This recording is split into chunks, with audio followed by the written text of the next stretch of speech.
Alright, so, dear WWE, I really, really hope you understand how stupid your writing has become. um,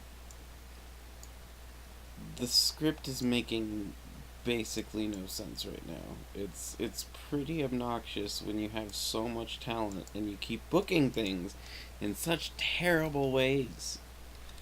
Um, oh, my guy died apparently. I don't remember that. I'm not surprised, but I don't remember it. So, custom character, preset character, replay 2.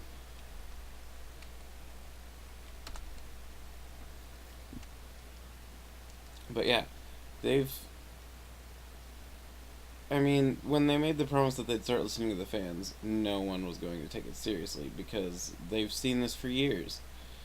Um, they always try to swerve and try to swerve because anything can happen or whatever. Oh crap, I gotta reopen this. I forgot to put in a set of files. That's what that error is. Um, so, right now, in the WWE, there are several major things going on. One is it looks like it's possible that Becky Lynch could win both titles, both of the women's titles at WrestleMania, which is cool. I dig it. I'm super happy for Becky. I really like Becky. I think she's talented, and I think she was terribly underused for the longest time. But the biggest problem with the way they handled it was Asuka, who was the women's champion until tonight, was not on TV at all. She was the women's champion for SmackDown, and she was relegated to like house shows and only house shows, apparently. I didn't even know she was at house shows, to be honest. But she hasn't been showing up on TV at all. And then she defends it one day on just a show before WrestleMania to lose it to Charlotte to put more stakes at play, basically, for the feud for the three-way thing, which is nice. I mean, it's nice that they're gonna possibly actually pull the trigger on letting Becky, you know, really go all the way, which I think is great. I'm really happy for Becky. But the fact is that they just didn't do anything with Asuka, who's a really talented performer, and they just did zero with her until they just had her lose, which is stupid. And so I'm really disappointed because I really like Asuka, and they've done nothing with her since she's been on the main roster. They immediately ruined her streak at WrestleMania last year. And then they had her win a championship, which was great. It was amazing. And then they had her in some stupid storylines, and then she lost it. And then they had her off TV ish for a little while. And then she won the championship again. She didn't defend it for a long time, and then suddenly she's back a little bit. Let's stop killing me. And so, I don't know what to think of that. I really don't. I mean, she's a really talented performer, and they're doing nothing with her. I'm really disappointed. But that said, I have high hopes for the main event at WrestleMania. I think it has a chance to be exceptionally great. Um, it's just they actually have to care about what they're doing. I don't know. I'm really disappointed in the way that they have handled the not main event stuff. They, I don't know. It just seemed so apathetic. I I'm I really am. Like, obviously you can tell, but I'm really disappointed by that. Um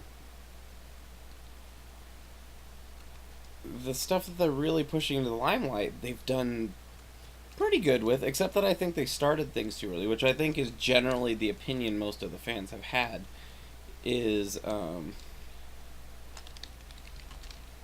that they started things early enough that now that it is time to push in the chips, they've already worn out the story enough that some people are like, I really don't care anymore, to be completely honest. And I think that hurts some things, because, like, Becky, a lot of people are saying, Becky's kind of burned herself out here. Okay, so I am at one that I've been at before. I think I have to be at this point. I think I've been at all of the ones that you can have. But, and I think that's really sad because Becky's hella great performer. I mean, there's a really obvious reason that they've pushed her to the front, besides the fact that the fans kind of have been wanting it for a long time, as far as I can tell. What's Dungeon Master do?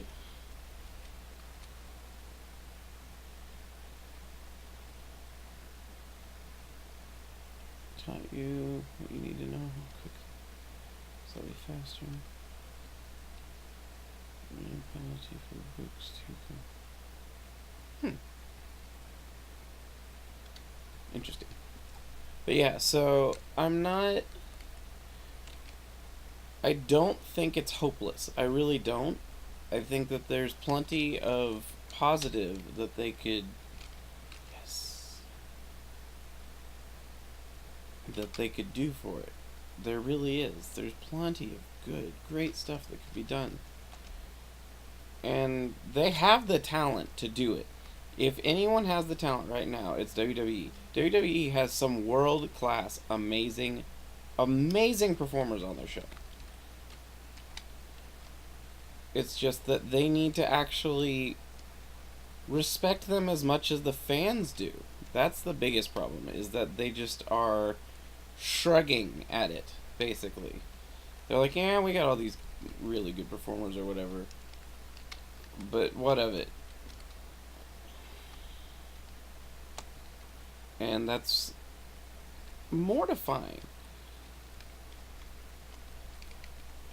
because they're both so good, or they're all so good.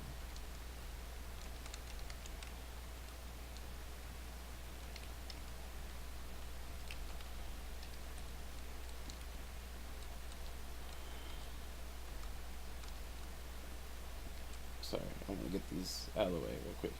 Alright, so, but the other thing is they've also pushed themselves into a corner where they're either going to have predictable storylines or upset their fans. And neither of those is a thing that anyone wants right now, because they really, really need to be on the fans' side going into WrestleMania, because that's where they make their money, is by getting people to subscribe for the year for the new storylines. Because everyone will subscribe so that they can get the free WrestleMania pay-per-view instead of having to pay whatever the pay-per-view price is. But it's, I don't know, man. There's plenty of talent, and the biggest problem is just how they're being handled. That's, I guess, I mean, I can say that in circles all day, but it's just frustrating, man. There are some people, like, they did it with Sami Zayn last year. Sami's not back yet. Sami will be back soon. I really, really hope it is after WrestleMania, so they don't, like, just shoehorn him into a surprise appearance when people already know he's coming back. I hope that it's right after, and then he gets the fanfare he deserves, because Sami Zayn is a very fantastic performer. He's got charisma in spades, he's athletic, he's capable, and they haven't put him in a single good storyline at all. And I'm very annoyed by this, because he did great with the underdog story when they did it before. But the problem is that in the main roster, they won't do that. Instead of having the... Where was that? having him do the underdog route and have kind of this. So, human corpse of stop killing me. Let's put on our outfit first. Oh, I don't need the protective mouthpiece because I have more of them.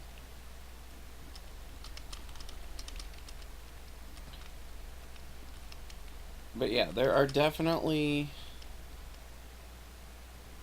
a lot of things that I'm very disappointed about. Approaching. The turret's not approaching.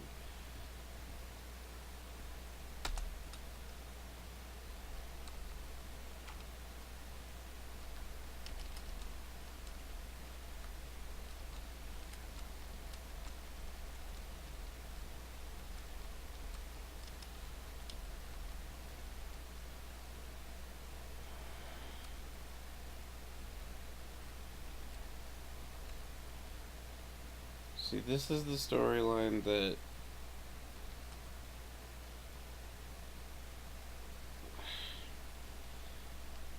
they have to do what they have to do right now with this storyline. They back themselves into a corner.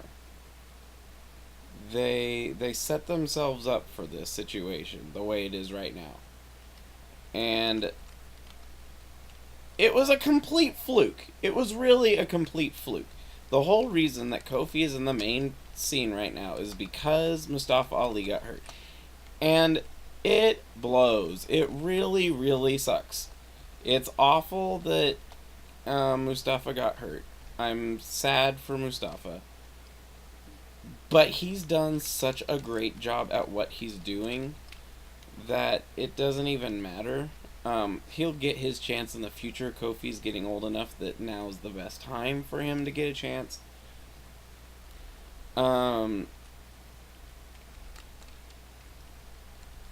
So it's not going to kill his run. Like, it's not. Not even slightly. He's got plenty of time ahead of him to be everything that he deserves to be. He's a great performer, and the story, see, like, the best storyline I've seen Mustafa in so far. Mustafa's been in some pretty awesome storylines. In this little time that he's been there. His fights with Samoa Joe and stuff like that, he's shown that he is a great performer. He has earned his point in the spotlight. But what I don't like about it is that they've kind of left Cedric Alexander in the dust, because Cedric was also great. And the event that they had where the two of them were performing as part of the 205 Live, which, okay, digression.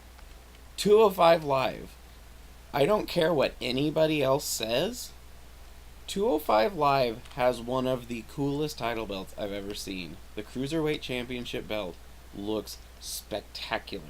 There are some people who say it looks hokey. Compared to the main roster titles, 205 Live's Cruiserweight belt looks amazing. I like the purple. I like the design of it. I like the shiny silver that it looks like a championship belt instead of like a bedazzled piece of jewelry that someone would find in a mall vending machine, which is no knock on mall vending machines. I love malls. I wish we had one here, but we don't. It's just a little dinky town. But 205 Live has had a great storyline with it. They had a tournament to crown the new champion, the new Cruiserweight champion, after the situation with Enzo Amore, which in and of itself is a complete cluster and is really embarrassing, and Eric Arndt has hurt his image so badly. He could have handled the situation with a little more class. Like, if he really was falsely accused then yes, it's absolutely friggin' awful. I mean, it's completely unacceptable behavior to falsely accuse anyone of any crime. False accusations should be criminally prosecuted in and of themselves. But the WWE was just trying to cover their hides. They were, wanting to make sure that everyone in their presence was setting a good image because of the fact that they have, let's drop all this, have a lot of kids' eyes on them. Because the WWE, despite what they always say, WWE is focused heavily on a kind of child-centric audience.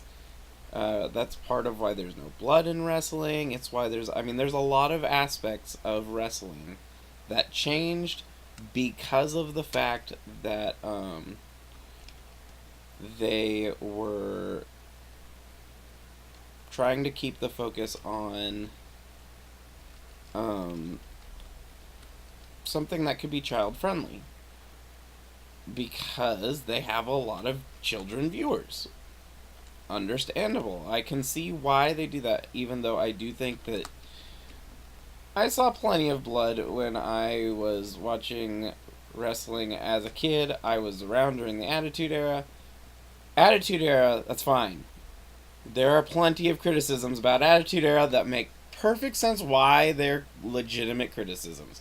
I understand there was a lot of stuff that, if you look back, was trashy, basically. I mean, trashy's the biggest word. If you look at things like the Katie Vick storyline, or Mark Henry and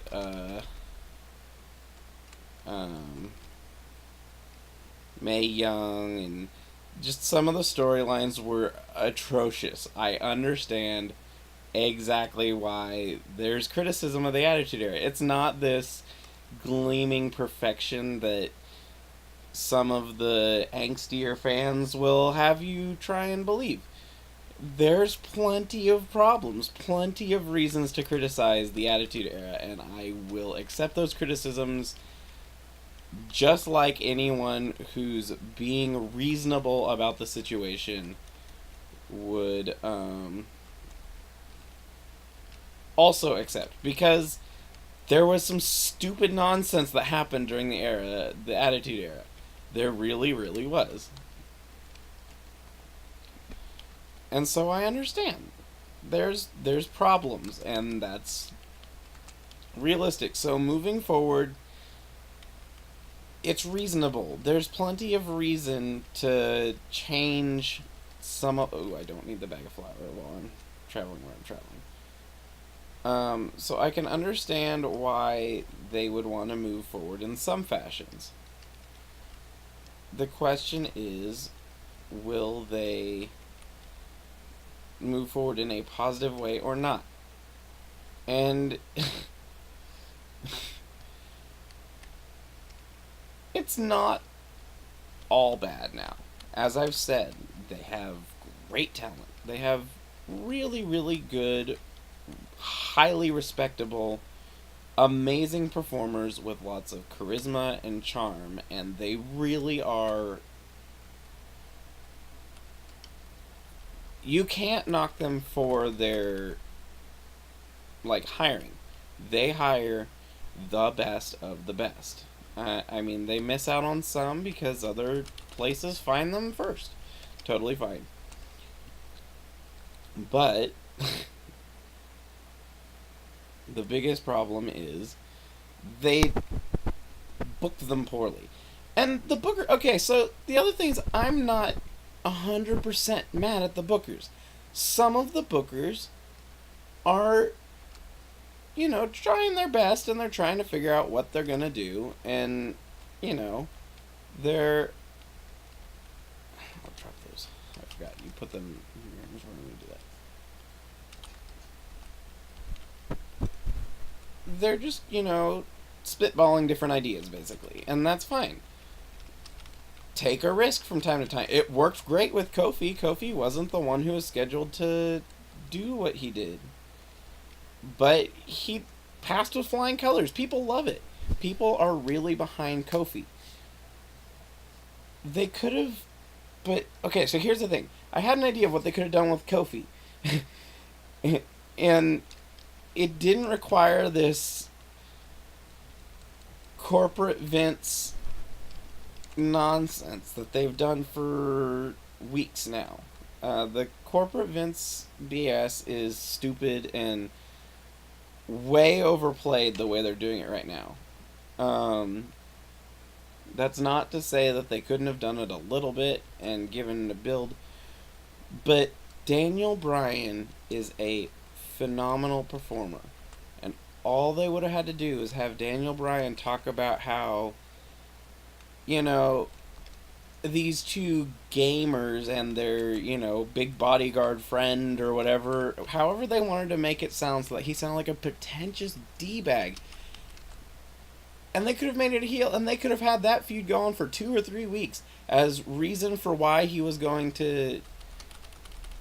why he felt he needed to take the championship from Daniel Bryan and, you know, bring a positive spin, a positive attitude to the WWE. That's fine. They could have done that. They could have... I mean, there are plenty of things they could have done instead of stretching out this stupid Vince is an idiot, Vince is a jerk storyline so long.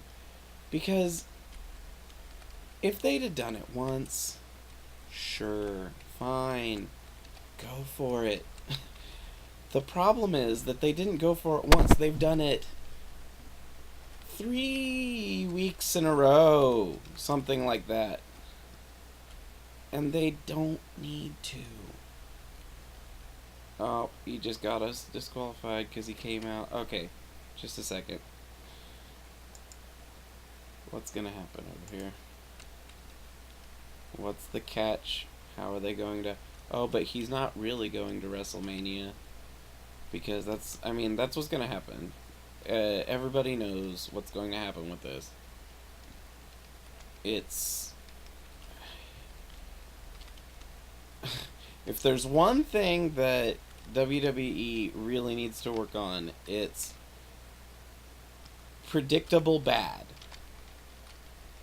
Their predictable good is totally fine, because the predictable good is what people are wanting.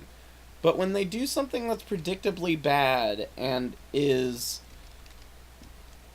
I mean, the only real way to honestly make, like, a negative storyline work is to have some level of surprise.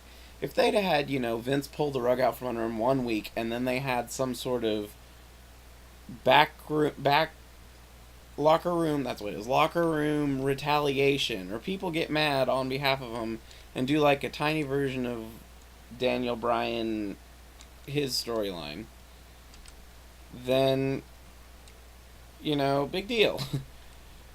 But they've just been playing this game for so long, and it's completely ruined the I mean, it didn't have to be Vince every time, is I guess what I'm saying.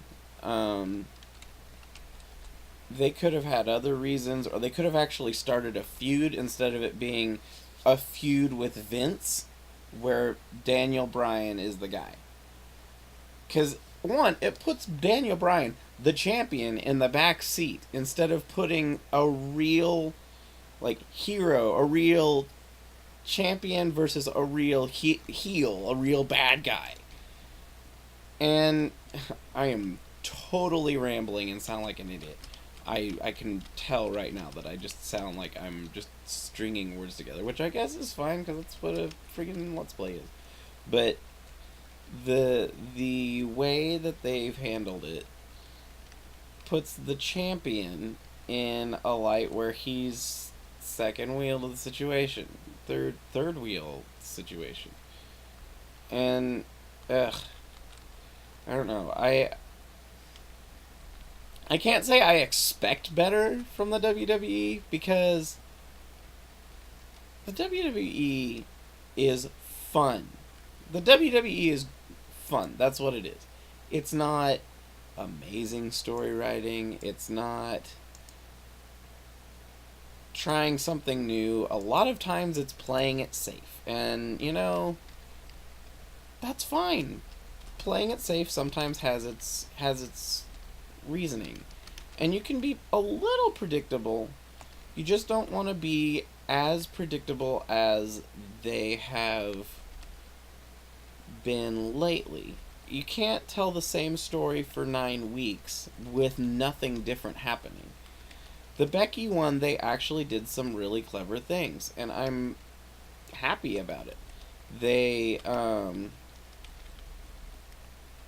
Becky was the heel. Becky was kind of playing, a lot of people have likened it to Stone Cold, which I can see how they could get to that, because Stone Cold has, an anti-authority kind of personality, and kind of the way that she was handling it was that she was furious and frustrated with how she'd been treated and wanted, to show that she was as good as everyone else and they just overlook her every time, and that she was sick of it. Fair. Totally makes sense. Justified. And a way to play what is called a tweener. A person who's both a face and a heel in different aspects. In this case, it's because she is doing things that are arguably heelish, but she is doing things that are arguably heelish in a way that, since she's so over what the fans so liked, still comes across as a face move, or like a move that feels justified even if it's not the nicest. And so be it. If it's done right, it's done right. And it's not always done right. And that's fair, because, again, they're spitballing, they're trying things out. And sometimes you succeed, sometimes you lose. The only thing is when they double down on things that are bad. If the fans don't like it, why do you keep... I mean, okay, so here's the biggest problem with the way fans handle things is... So there's a thing in wrestling called smarks, which are... a mark is an avid, huge, big fan of wrestling. And a smark is a mark who's too smart for their own good, basically. People who watch all the opinion shows on all the internet and read all the rumors and things like that, and fantasy book, and to some extent it's fine, whatever, everyone's just having fun. But booing people for the sake of booing people isn't good. But the biggest thing that kind of goes with that is the smarks will know what's going to happen, and the worst thing you can do in like a situation like they're doing is... What's over here? I'm scared.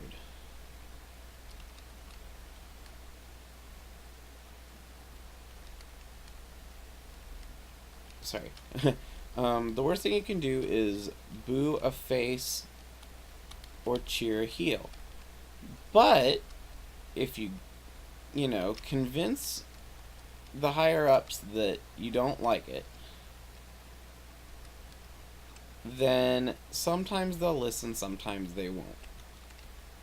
But cheering a heel doesn't work, because sometimes cheering a heel will be like, they find it, a justified action. What they're doing, it works, maybe we could do a certain kind of turn. And, I mean, there are certain things where, like, don't take it out on the performer for booking's fault. you have to toe a line as a fan. If you play devil's advocate and, cheer the heels and boo the faces enough, then of course management's not going to listen to you because they think everything you're doing is just to be contrarian. And you know what? Contrarian isn't fun. Contrarian is frustrating and obnoxious. That's I read subreddits a lot. Ask Reddit. I read Ask Reddit a lot. And Ask Reddit has a lot of questions come up like, what is something that people can universally like? And what is something that so like what is an example of something that is universally loved? And I always want to say something, but I know immediately if I say that something is universally loved, someone's going to say, "Oh, I hate that," or whatever, because people like to be contrarian sometimes, and it's shitty. It's awful. It's terrible. It's frustrating. It's annoying. You can be contrarian in a way that is funny. Like, don't get me wrong. You can totally, there's you can totally do that. You can find ways to be a smartass and do those things, and people find it silly. But when you do it just for the sake of being an asshole, I don't want to talk to you. I don't like you. It's tedious. It's not fun to deal with. No one wants to hear that guy. And it's common. I mean, people mistake being a jerk for funny. Because in a lot of forms of media, there are jerks who are funny, and people misinterpret being a jerk as being funny, which is incorrect. You can be, nice guy and still totally be silly, and you can be a jerk and you can be insufferable. The best example is the difference between Bender and Zap Brannigan. I love Futurama. I really do enjoy it. I have watched the first 7 seasons. I've seen all the way through. The 8th season I have on Blu-ray, but because life has been so crazy since it came out, I have not watched it yet. I will at some point. I am sure of it, but I have not seen it yet. However, there are 2 great examples of characters in Futurama that one does things right and one does things wrong. Bender, in many cases, I will say, in almost every example relating to a story, your mileage may vary, it's subjective. There are plenty of times where I can't stand Bender. I find him to be mean-spirited and unenjoyable. And, that's how it is. Okay, so I can't do anything with that. But Bender has his redeeming qualities as a character. He has justifiable flaws, and he has quirks that make him funny despite being a jerk. Zap Brannigan, the only things that I ever find funny from Zap Brannigan is when he's dumb. When he's a jerk, I don't find it funny. When he's the main focal character during a segment of the show, I cringe. I don't laugh very often. I I just can't stand it. I really can't. And in some ways, it's good because in some ways he is very fitting in being a completely insufferable asshole. That's fine. But there are also many, many cases with Zap where I just want to shut off the TV. I don't find him entertaining. I haven't found him entertaining. Sorry, I'm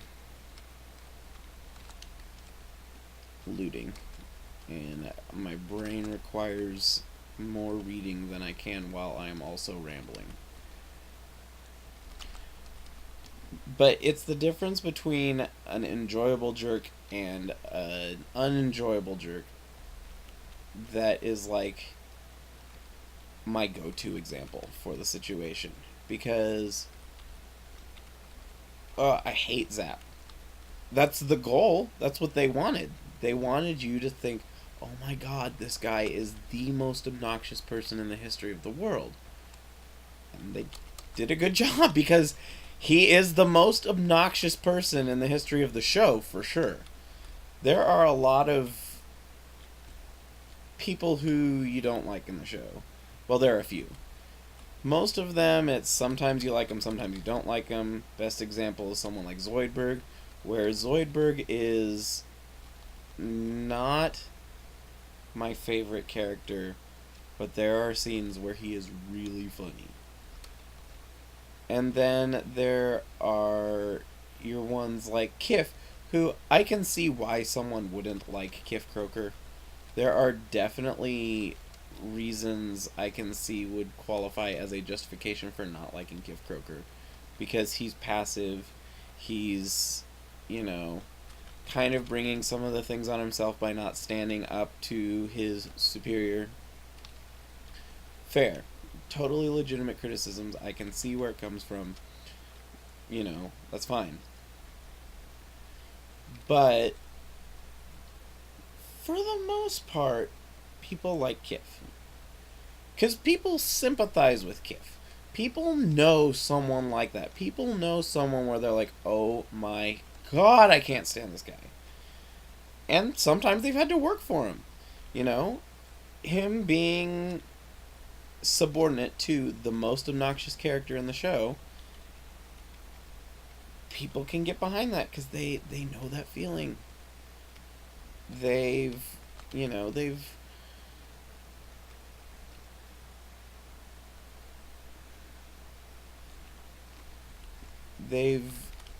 experienced that in their own personal life.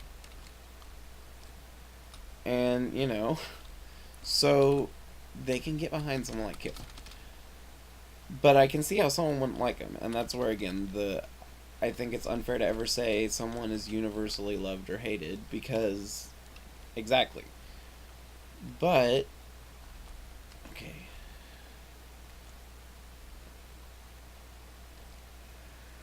Okay, so drop this here, drop this here.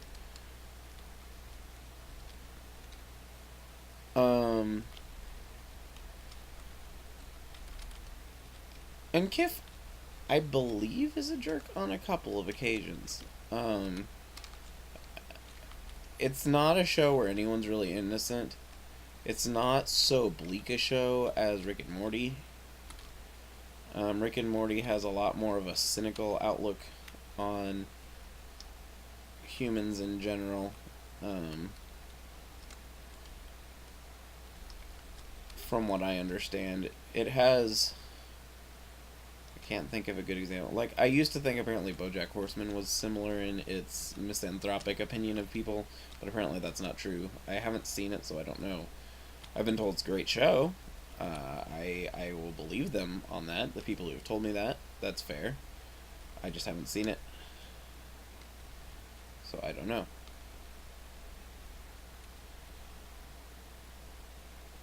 There's nothing in there. Containment control.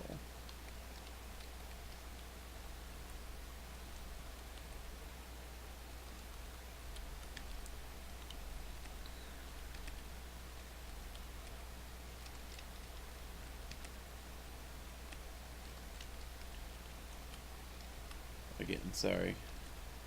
I'm trying to read what everything is so I can figure out if there's anything I can benefit from here.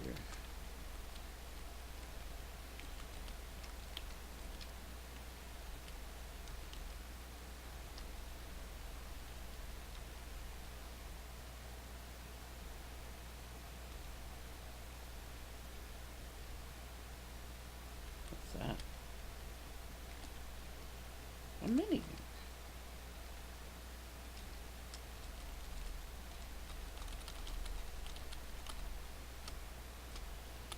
What was that? Mine.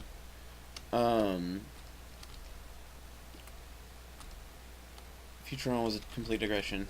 So Contrain. Smarks. So yes, I remember what I was talking about. It took me a second. I remember what I was talking about. Smarks. So smart marks will do this thing where they will boo the performer who is a good and talented and totally deserves respect performer for the decisions of booking. And I don't think that's fair. Because, like, the biggest example being Roman Reigns, who I'm glad he's back. I'm happy. I wasn't one of those people who was anti-Roman. I could see why people would think that, because they've seen John Cena. And eventually people came to like John Cena, honestly, as well. And, I can understand why, because just like Roman, John Cena is a talented performer. They both are physically capable, impressive people. There's one difference. John Cena is much more skilled on the mic than Roman Reigns. And so, sure, give him a manager and go about your merry way. But they won't do that. And that's, I think, part of what was lost on it. And he's become much better, which is great, because I think Roman's kind of impressive. I think he definitely has a lot of physical talent, and he's a very good wrestler. He just isn't the best on the mic. And there's been plenty of those in the past. Look at Brock Lesnar. Brock Lesnar, as much as I don't like him, is a super impressive performer. He's talented when it comes to wrestling, and he wasn't the worst on the mic. He definitely was not the best. But, he, because of the fact that his biggest thing was that he was super physically capable and one of the most, like, other than Kurt Angle, probably the most decorated amateur wrestler in the history of the sport. He's definitely the most decorated after his UFC championship, because he's won UFC, he's won NCAA wrestling, he's won Japan, he's won in the United States. He's done everything. He's the most legitimate wrestler after Kurt Angle, and definitely the most legitimate fighter, bar none. But because of the fact that he was not known for his microphone skills, he blood filter CBN, what's it do?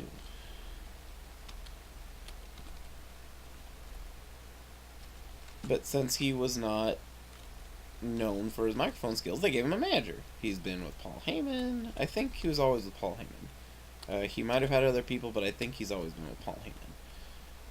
I don't remember, because there was a lot of the time that he was in wrestling that I didn't watch, because there was a low point in the history of WWE. Well, there's been multiple, but there was a low point in the 2000s where I became apathetic and stopped watching.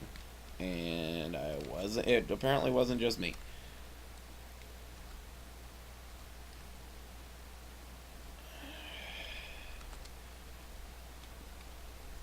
But yeah, so they didn't do that with Roman, though. With Roman, they've made him try and build up his mic skills because they want him to be the next John Cena. Which, he has qualifications to be the next John Cena in many ways. He is a talented performer physically, and he has the potential to be good enough on the mic that he could have that kind of role. I don't feel like it's unfair to say that. He's had good promos. He's definitely not going to be The Miz. He's definitely not going to be Kurt Angle, for example. Kurt Angle, at his prime, was the best of everything.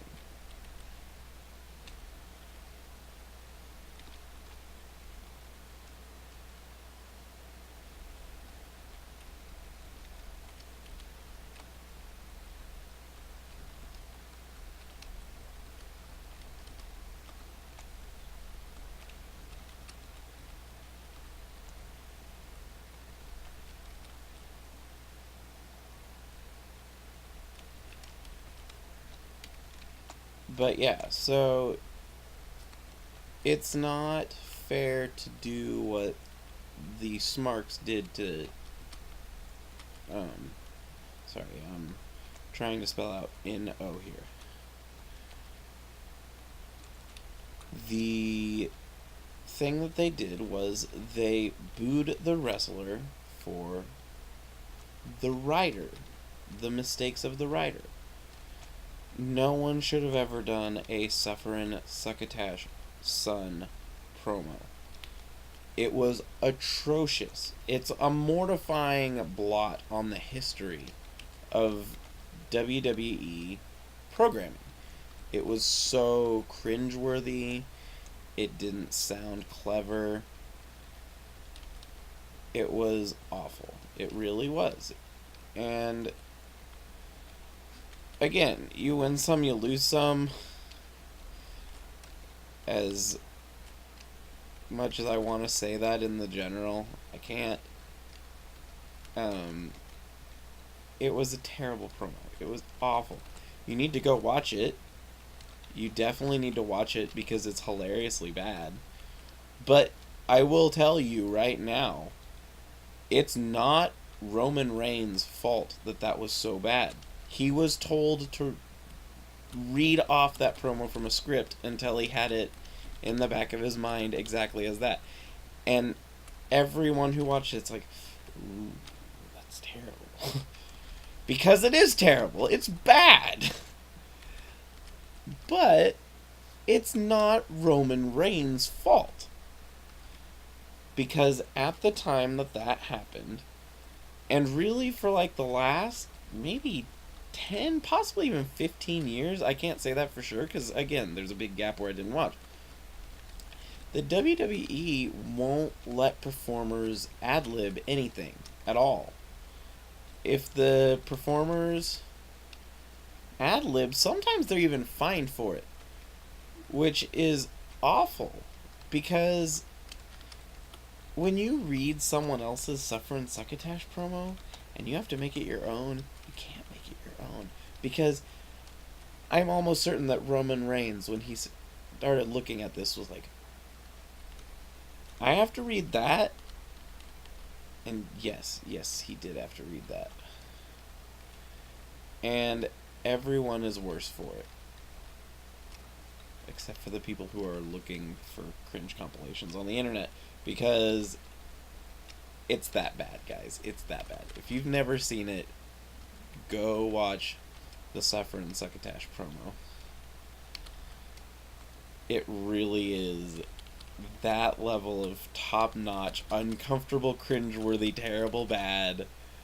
I mean, even just me saying it. Can you imagine a big, bulky wrestler who looks He doesn't, but he has a similar build and kind of toned body and muscular, and the way he carries himself is kind of similar to Jason Momoa.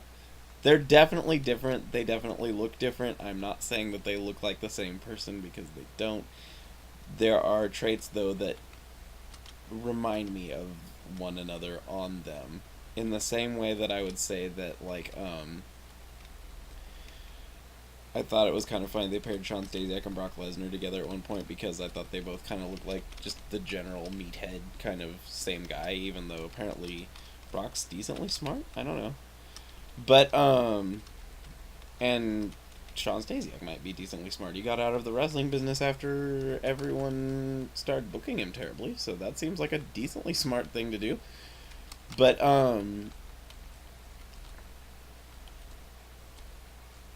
so imagine this big, badass Samoan wrestler with a beard and body armor on, and I mean he looks like a cool dude and all that kind of stuff, saying that you look like a sad sack of suffering succotash, son, and smiling at the crowd, and you can't watch it without going, oh my god, the first time you've seen it. Because it really is, I mean, that's exactly what it is. I didn't make that up. That's 100% what it is.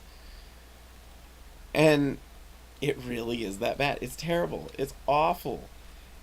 And someone in the WWE got paid to perform that promo, and someone else wrote that promo and thought that promo was a good idea, ran it by everyone else involved with the writing of the show, and nobody was like, hey, this is a really stupid promo.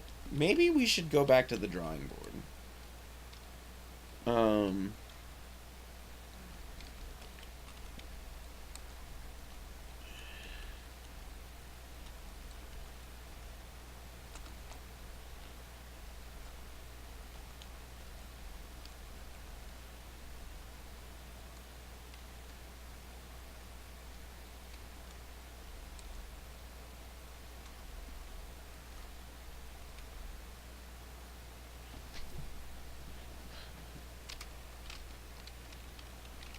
looking is this.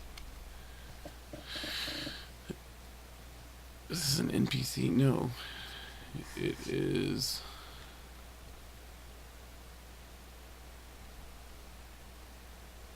a large metal spider. Apparently I can take it.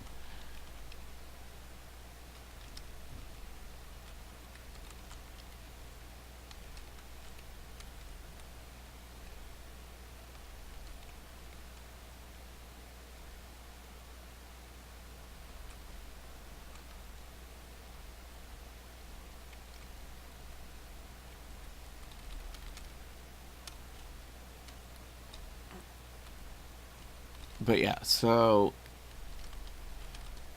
what I'm trying to get at, since I keep distracting myself, which honestly, in playing a video game, I can see why that's a thing.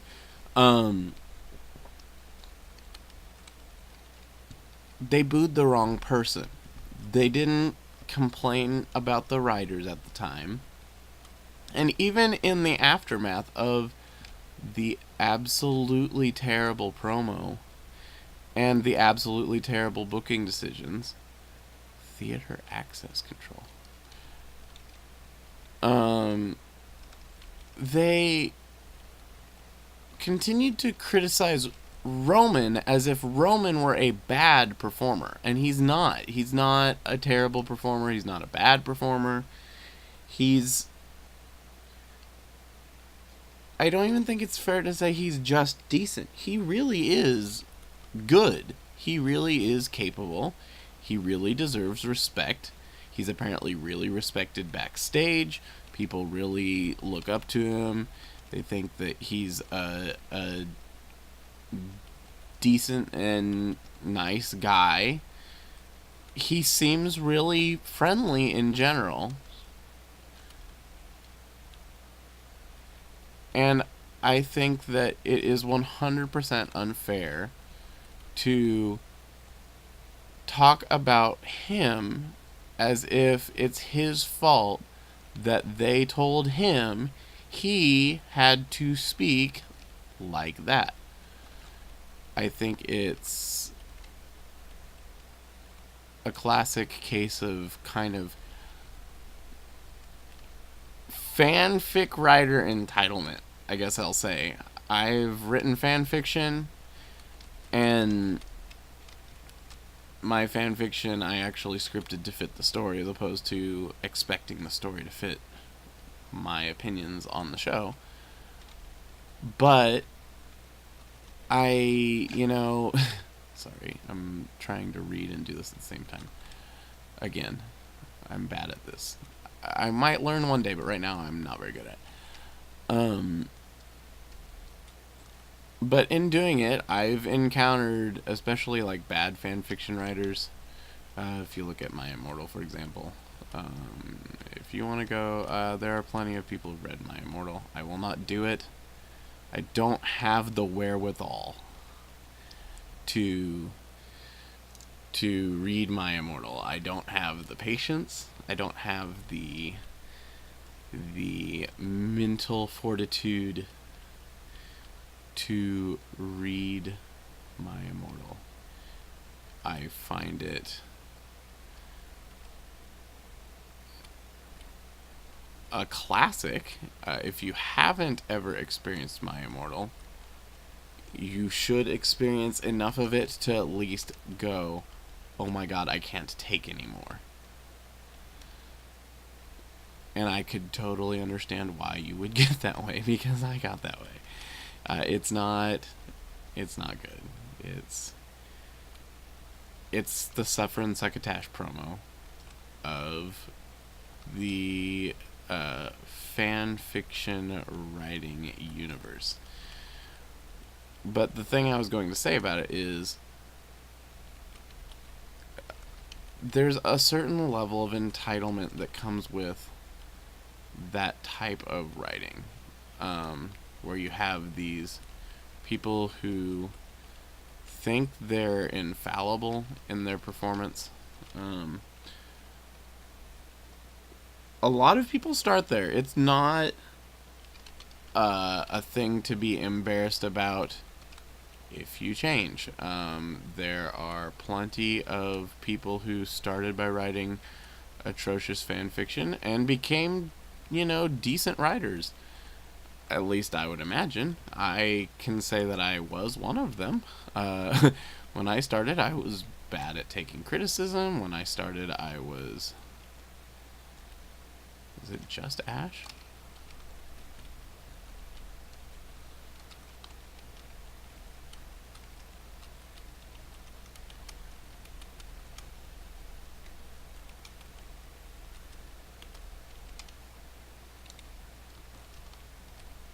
Yeah, it's just 13,000 Ash. And in the end, a lot of people liked the story I was writing that started out not so great.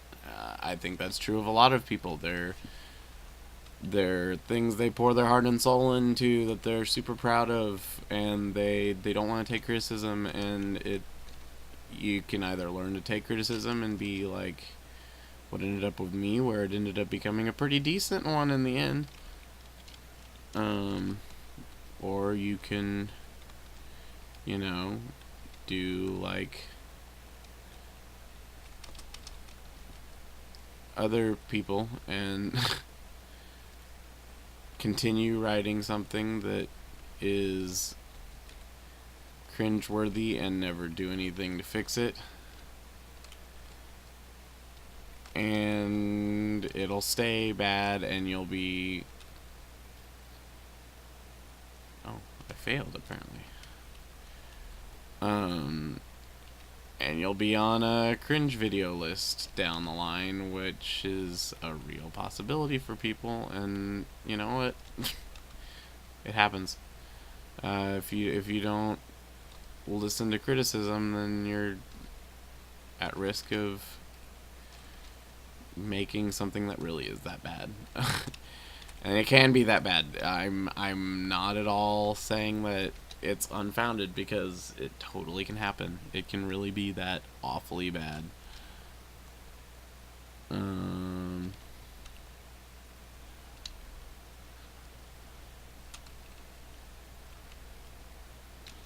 Drop this.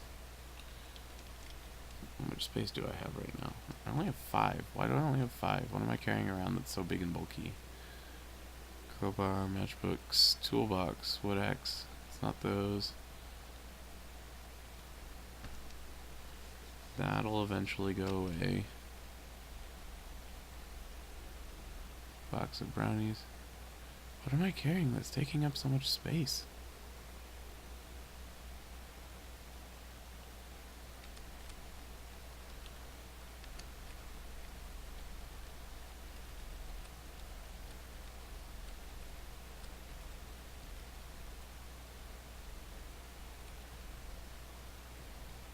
I guess it's just that I have so much food and drink on me.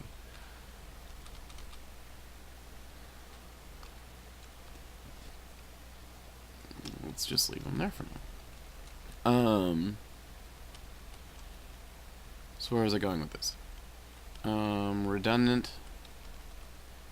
They do make redundant storylines because... So, and here's the thing. It came down to luck. I'm not mad that the WWE has dragged out a storyline for too long when they didn't have complete control over the situation. Someone got hurt, and they found a stand-in for the fight and had him kind of perform the same kind of performance that they were trying to get out of a different performer. And the people loved it. And there's a reason. Kofi did a phenomenal job doing what Mustafa was going to do. He sold it, he made it his own, he had a lot of charm, and he had a lot of heart, which is a thing that, again, the reason it was supposed to be Mustafa is Mustafa was known as the heart of the cruiserweights when he went up against Cedric Alexander in the Cruiserweight Championship Finals. And you can see why, because he's a really charismatic, charming guy. And it's not the WWE's fault. No one was at fault for what happened. What happened came down to everyone involved being a victim of circumstance. That's really what it came down to. Kofi filled the shoes, and a lot was expected of the WWE to carry out a storyline then with Kofi, who wasn't originally booked for that situation. Fair, that's how it is.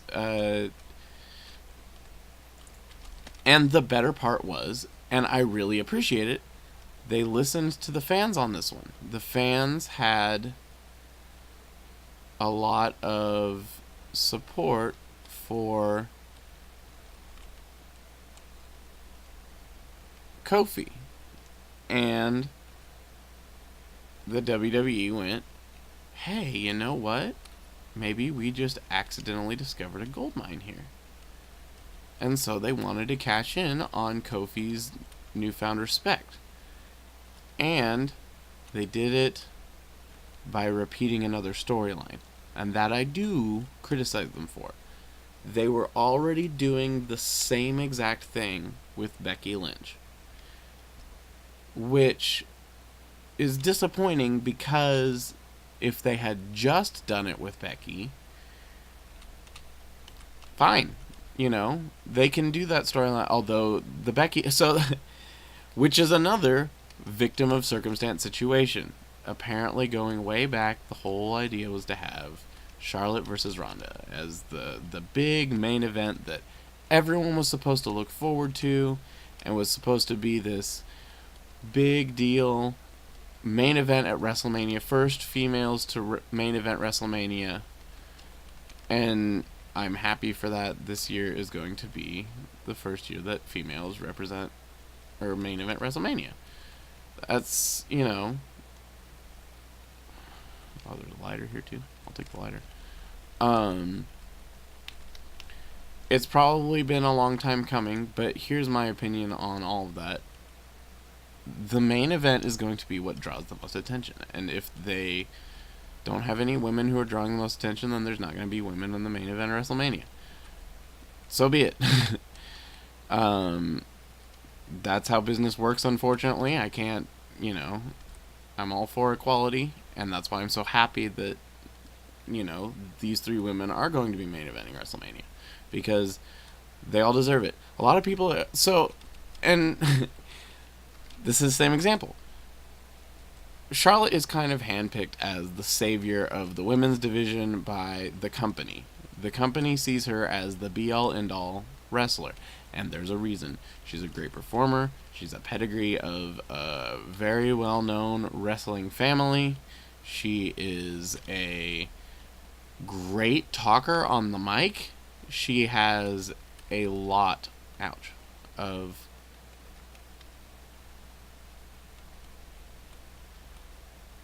talent.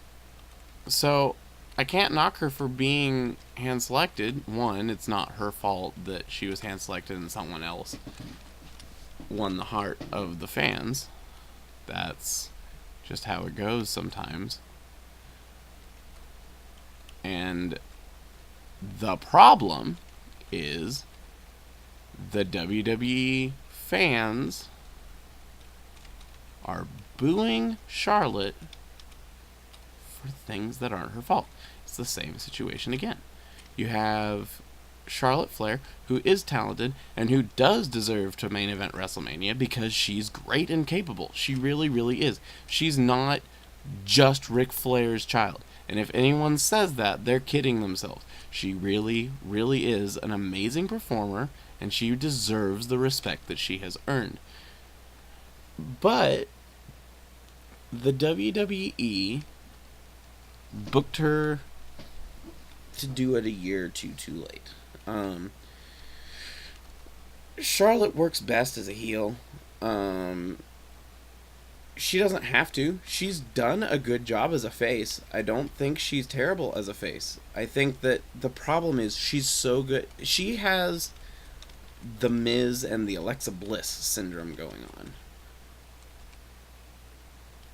Both of those performers also had an example, a situation with them where they had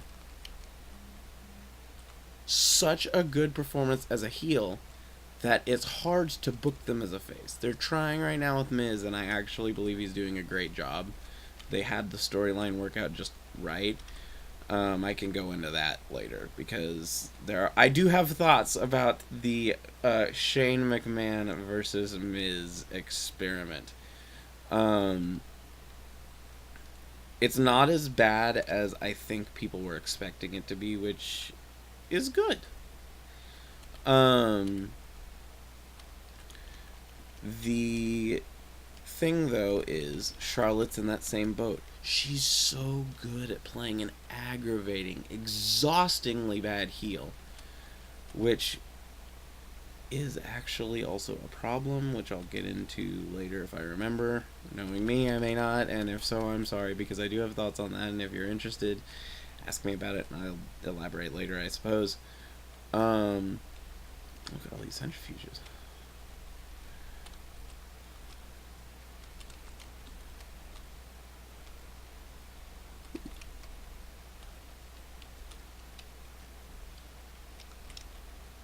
You can't deconstruct these.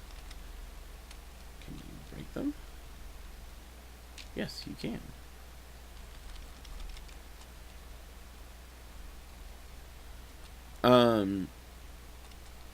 Charlotte has the same thing going.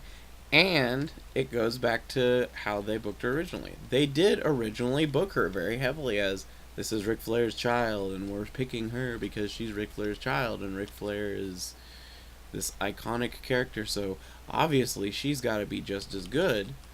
And she was just as good. She is a brilliant performer. She's good on the mic. She's good as a wrestler. She's athletically amazing. You know, she hits the. She really does do what. Can I refill this? With what? Oh, you can reload it with the same liquid. Okay. I can understand why she was put in the position she was. But because they booked her like that, they did book her as this is the daughter of Ric Flair and that's all she'll ever be. And so her first main roster thing was her being that character, the hand-picked savior of the women's division who was handpicked because she's the daughter of Ric Flair. And that's sad because it did pigeonhole her a little bit for a little while.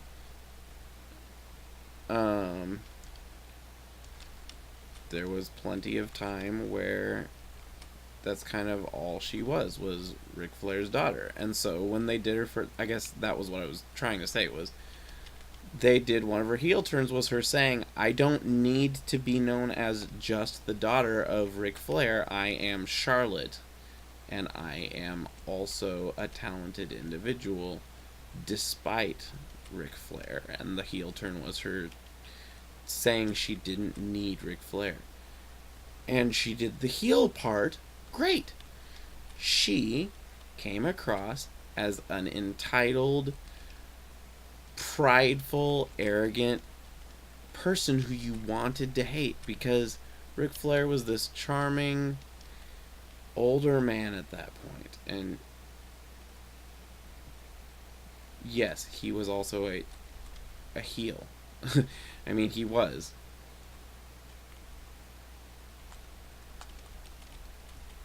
During a lot of his time in wrestling. Actually, like, in general. Like, no matter who he performed with or performed for. What, you know, if he was in NWA or if he was in WCW or any of that. He played a heel many times.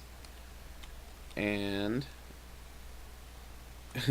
so I'm sure that Charlotte learned well how to be a heel because her dad had played one long enough that he probably knew some of the tricks of how to get people not to like you and not feeling afraid of the negative feedback because you want the negative feedback. That's how that's how you do this role.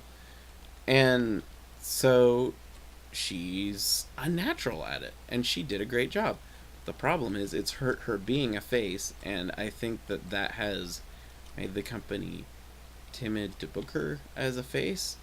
And then the one time where they finally did book her as a face, just like a flat out face, they timed it exactly with someone else having the momentum at that point with the fans. And it, I think, screwed up her face run. If they had left Charlotte on Raw and she had turned face on Alexa Bliss, I think that there was a chance they could have had a good Charlotte face run. I really do.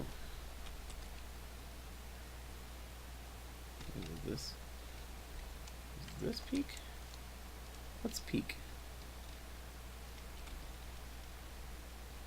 Peak around corners is Shift X.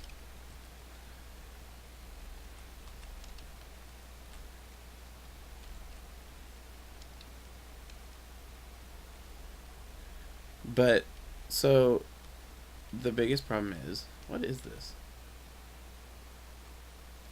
Oh.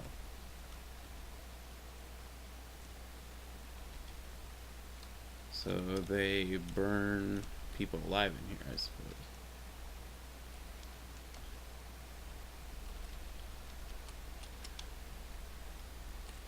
But because Alexa Bliss was another one. She's done such a great job at being this aggravating heel. She does a phenomenal job at it. And so I can't knock her for that. I respect her for that. But as an aside here, I will say my biggest criticism with all of them as heel women is I think that it might be the male writers specifically in the WWE. It might be a number of things, honestly. Am I wearing cargo pants? What am I wearing? Yes. Um, I don't know exactly what it is about the WWE that does this, but the biggest problem is even though both Alexa and Becky, or both Alexa and Charlotte rather, make spectacular heels, every single major run as a heel in the WWE for women is a stereotypical mean girl. Like it's the bully who you had in high school, except they're all in their 20s and 30s. And that is disappointing, to say the least.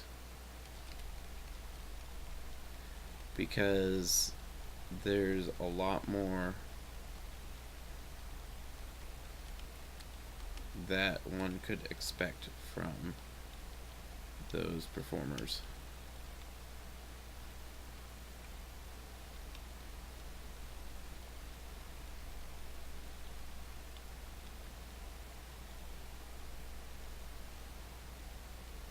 Can you not break these?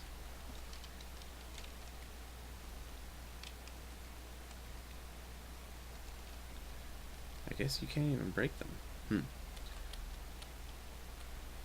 But yeah, so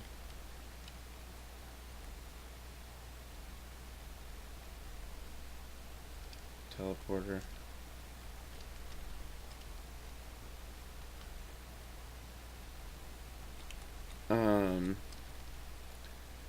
That is a big problem for the women's division, is that they can't get away from that.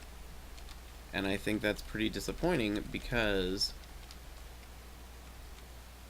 Becky Lynch is proof that you don't have to have that as the heel. You can have a prize fighter heel very easily, and it be women, and it doesn't seem unfitting, it doesn't seem awkward, it doesn't seem forced. And I think that they totally could have had Charlotte be a prize fighter heel who, I'm in this to win and I don't care about friends because I'm here to succeed.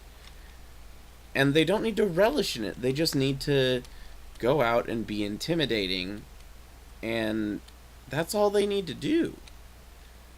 But for some reason, the the number one prime example of this happening was when they did it to Nia Jax. Another performer who I think people treat unfairly. I will say Nia Jax needs more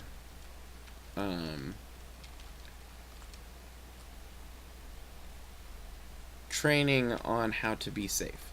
I think that's a fair criticism, but I was ecstatic when she won the championship at, was it at, I think it might have actually been at Mania last year. I don't remember exactly. I know she won it though, because I remember I was really, really, really happy about it. Because of the story they were telling. The story they were telling was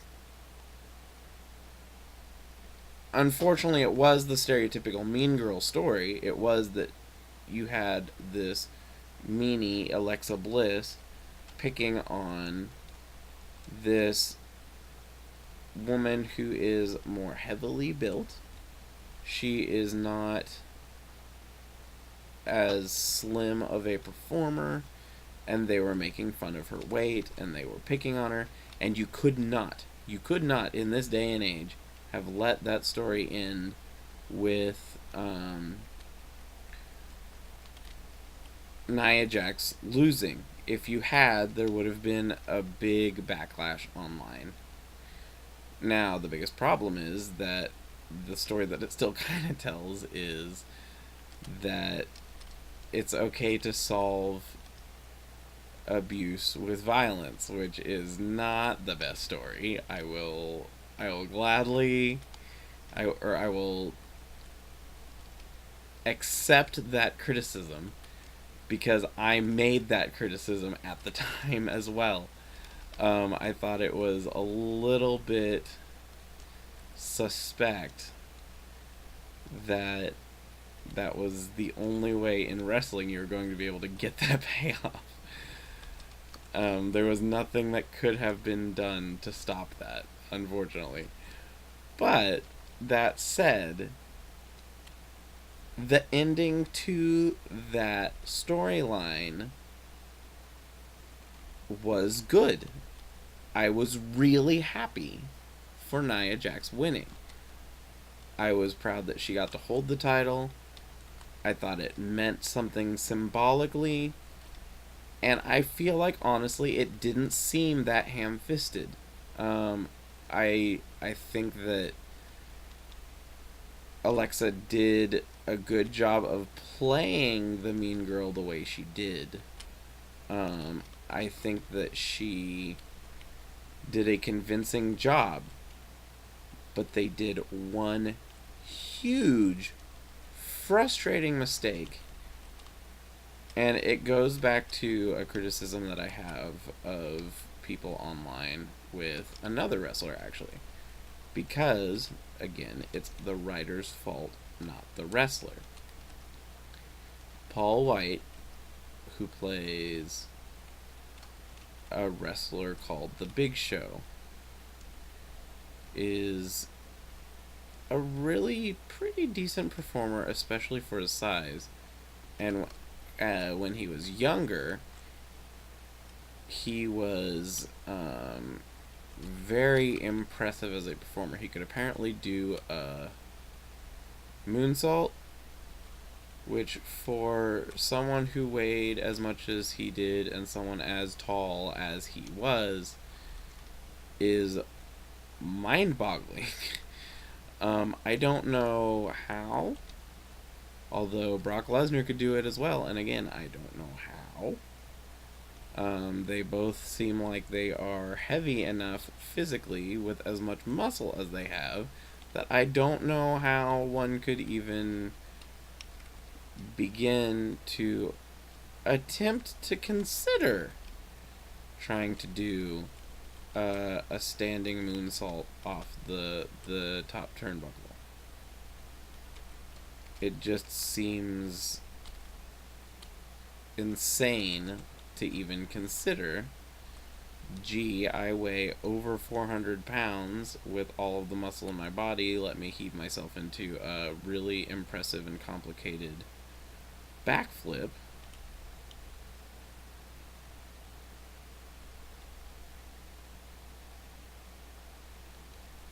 Off the top rope.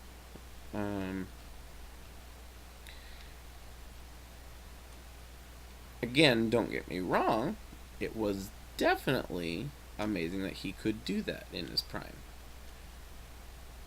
But the thing that they did with The Big Show, and any major wrestler fan already knows what I'm going to say, they booked him so inconsistently that he was on some weeks a face and on some weeks a heel, but they did it so much that it ended up hurting his character. His character ended up becoming known as a flip-flopper to the point where anytime he made a turn, it wasn't a surprise, and it became more of a joke to people. Despite the fact that I think he had a decent amount of charisma, I thought he was a decent performer.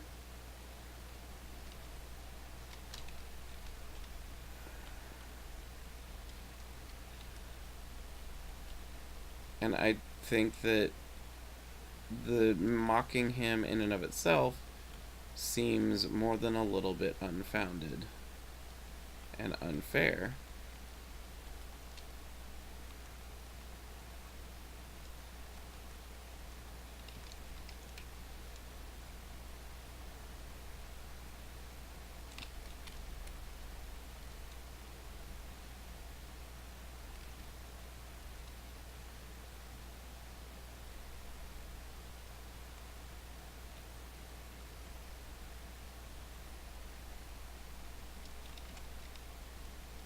Give me a second here. I'm trying to maneuver this random smoke going off here.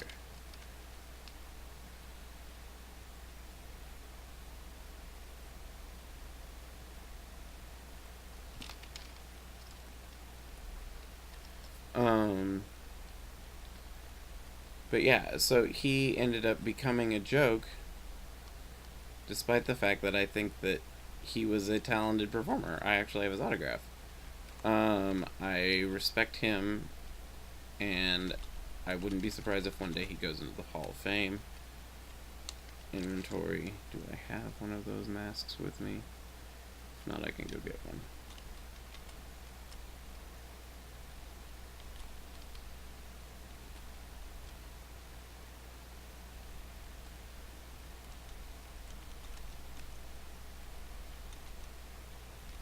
A wolf suit. Why would you bring it to work, though?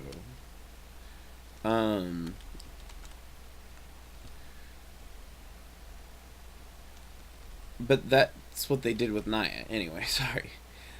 Coming back to it, that's what they did to Nia. Nia Jax, the next night, the very next night, after winning this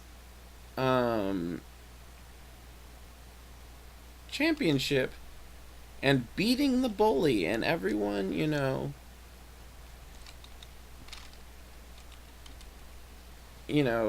was celebrating and with her. The next night, she became the mean girl to Ronda Rousey, and Ronda Rousey's got to show that bully, man. She's gonna overcome the odds and whatever. And it felt so awkward and definitely felt forced.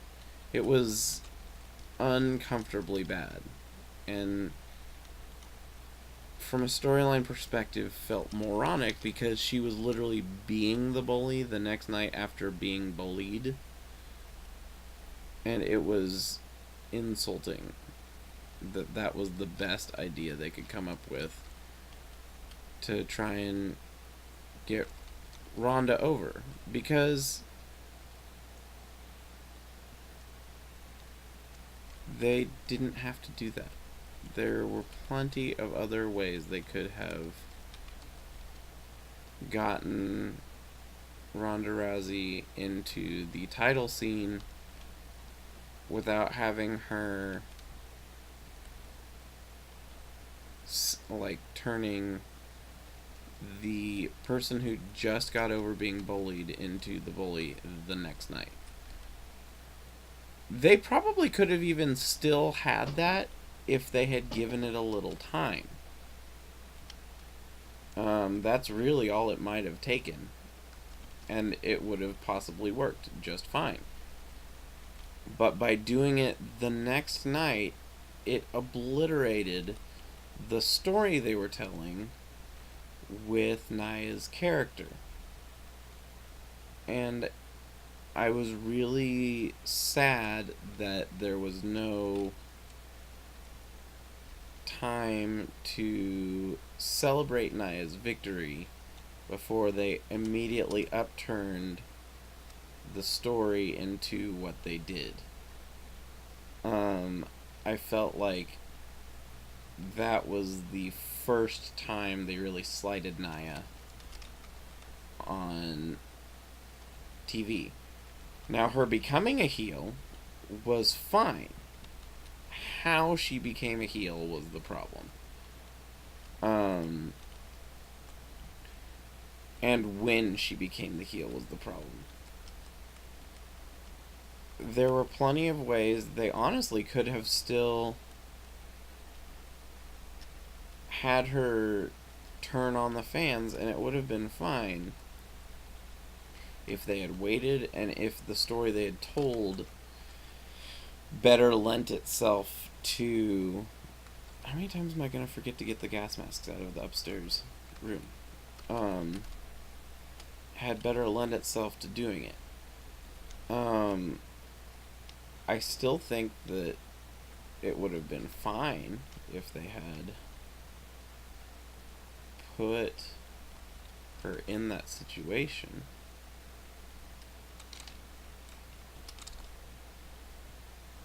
Sorry, I'm trying to get it where I want it. The problem, though, was how they did it.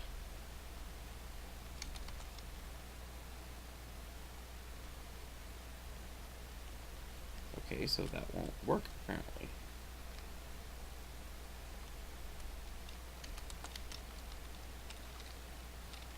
Or do I have to activate it?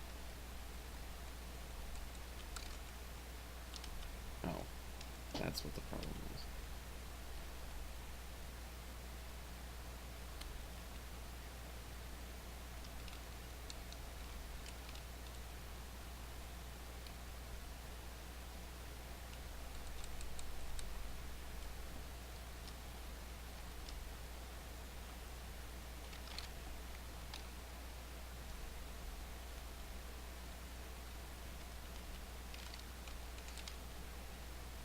Anything else that's in there is not going to be in there in the future.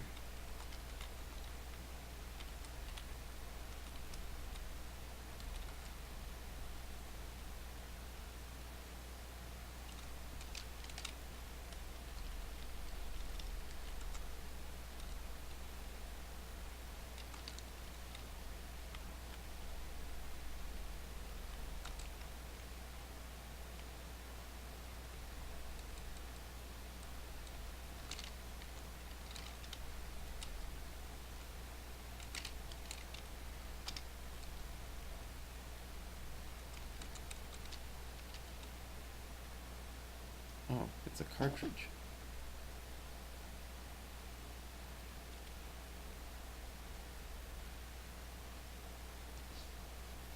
The filter. Okay, so that is a thing that you can do to turn off the filter mask once it's on.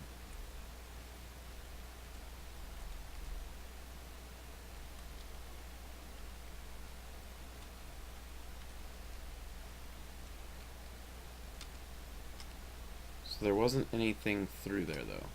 That was really... Well, there will be in a little while, but I gotta wait for everything to burn down here.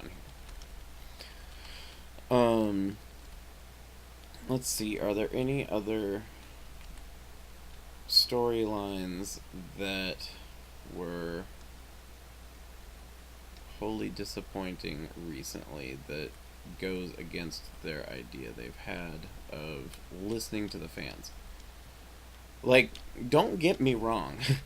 Them listening to the fans has a lot of upsides, but that's not to say that they should always listen to the fans. I think it's completely justified for them to ignore the fans.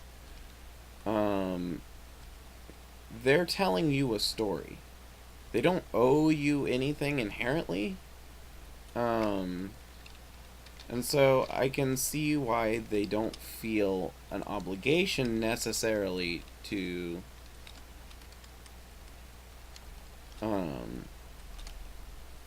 listen to the fans every time. The fans support you because of what you are doing, and if you do what they want instead of what you want, it might hurt your product. That's a completely reasonable thing, and they can totally veto the idea of listening to what the fans have to say. I think that's totally okay. But if you always ignore the fans or deliberately do things to oppose the fans, then that is, on the other hand, also a problem.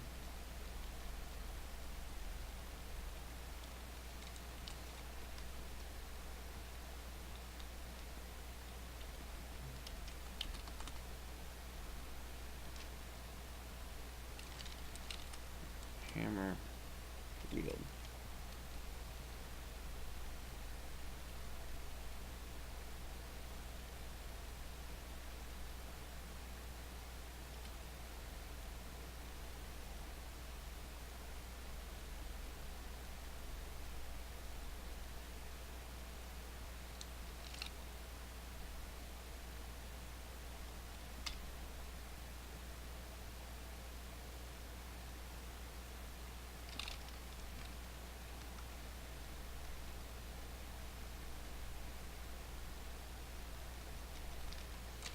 Okay, so that's not doing anything.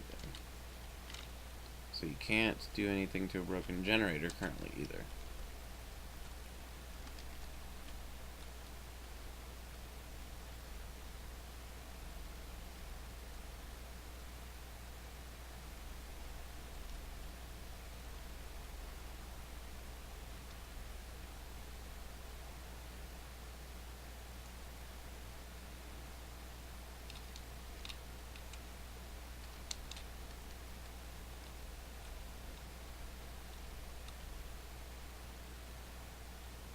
Broken generator. Broken generator. Shimmering portal.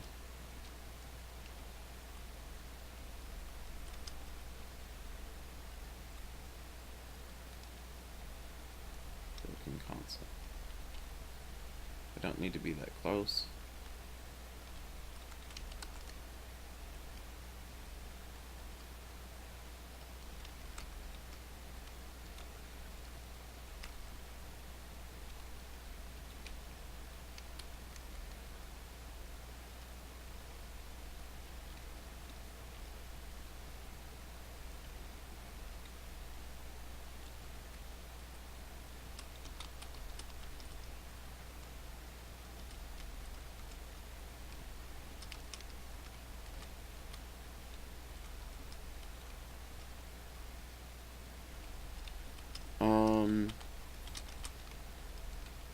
But in all, I'm not as jaded as some of the fans. Sorry, again,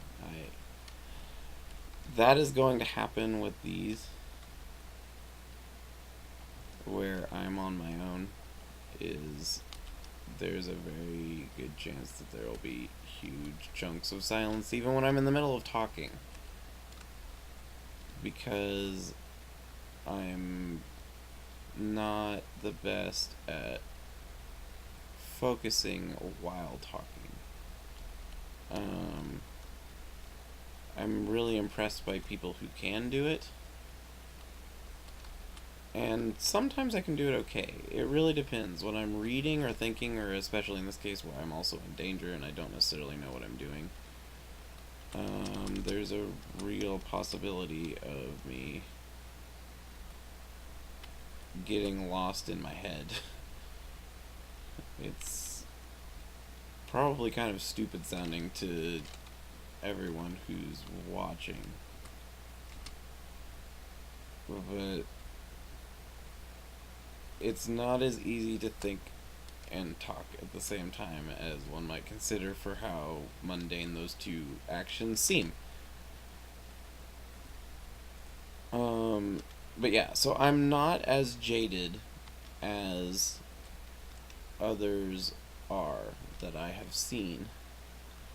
Radio tower. There are a lot of people who think everything WWE is doing right now is a complete wash, and I disagree wholeheartedly. I think that there are lots of good things going on in the WWE. It's just that their writing really needs some work.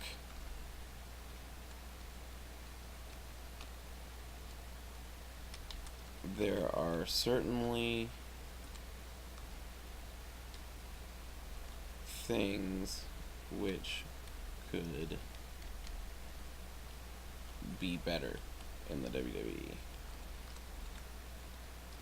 But it's not as bad as they imply in the forums and stuff, or in the discords, which that's where I mostly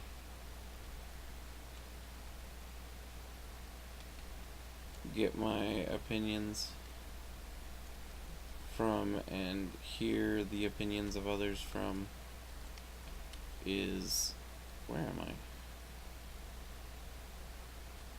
I? Oh, I'm in the middle of the 3 med bays that are all next to each other.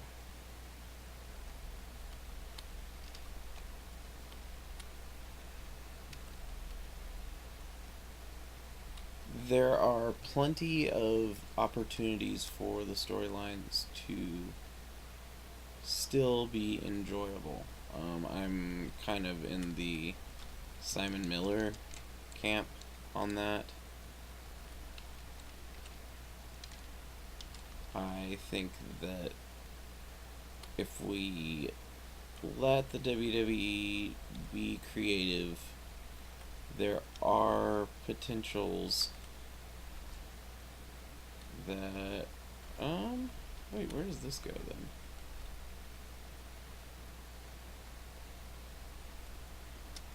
I'm confused. These two are both leading to the same stairs?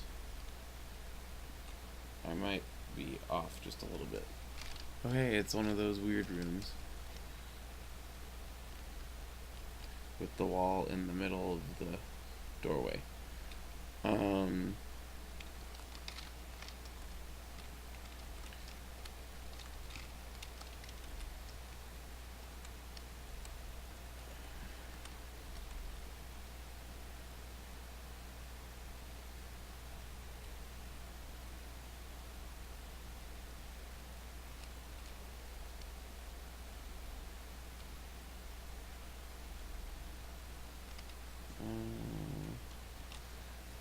I'm still slimed.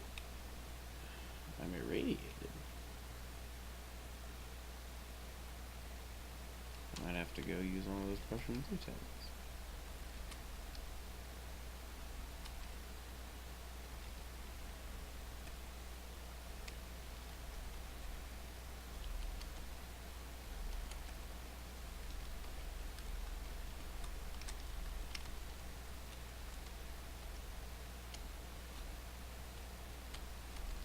Sorry. Again, there it was again. The biggest thing though is that the WWE has to come to a happy medium of listening to the fans and not listening to the fans. That's the biggest problem. Can I find my Prussian blue tablets here? Yeah, that boy.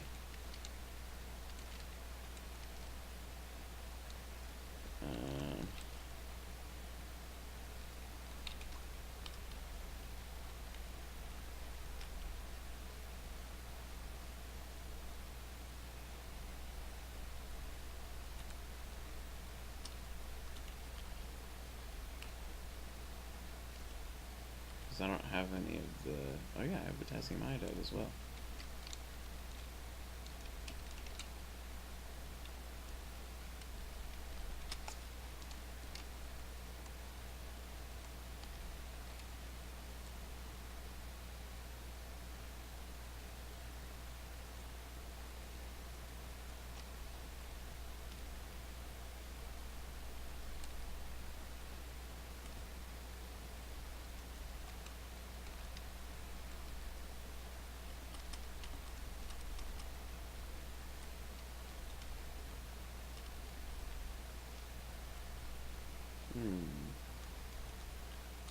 But yeah, so if they reach a happy medium,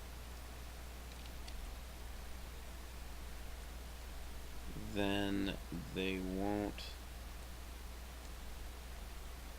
have as many issues, I don't think.